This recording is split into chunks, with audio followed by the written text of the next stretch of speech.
খোদার গজব লানত তাদের উপরে আসুক সে কামনা রাখি। আর আল্লাহ যদি কখনো সুযোগ দেয়, দিন জবাব দিতে হবে না।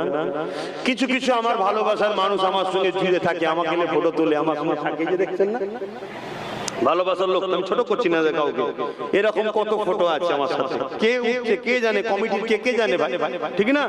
কত জায়গায় যে মুসাফা করছে, অন্যজনকে বলেছে ক্যামেরা রেডি করে রাখ, মুসাফা করছে, এরকম কত ভালোবাসার লোক আছে। তাদের মধ্যে থেকে একটা দুটো দেখছি এখন গাদ্দারি করছে, বেরিয়ে যাচ্ছে। বলুন, গাদ্দার বেরিয়ে গেলে আমাদের অসুবিধা আছে? এই গাদ্দার বেরোলে অসুবিধা আছে? আওয়াজ দেবেন, অসুবিধা আছে? আমি আপনাকে শুনিয়ে দিই, গাদ্দারকে কি ইসলাম মাফ করেছে? গাদ্দারকে ইসলাম মাফ করেছে? গাদ্দারকে ইসলাম মাফ করেছে? খোদার গজব লানত তাদের উপরে আসুক সে কামনা রাখি। আর আল্লাহ যদি কখনো সুযোগ দেয়,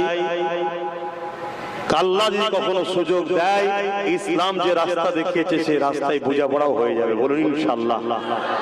তোর যদি খুব অসুবিধে হয়, খুব চাপের মধ্যে থাকিস, তুই ক্লিয়ার হয়ে যা, না এদিকে আছি না ওদিকে আছি, তা বলে গাদ্দারি করলি কেন? কথা ঠিক না ভুল গো? গাদ্দারের মাপ নাই। আর যে গাদ্দারি তোমার নবীর বংশের ছেলেদের সাথে করতে পারে, সে তোমাদের সঙ্গে গাদ্দারি করতে সময় লাগবে? ভয় যার দিলে আল্লাহ নাই, তাকে যাই ভয় দেখাও সে ভয়টা ভয় নাই। কথা মাথায় থাকবে। তাহলে ওয়াকাফ আমাদের আল্লাহর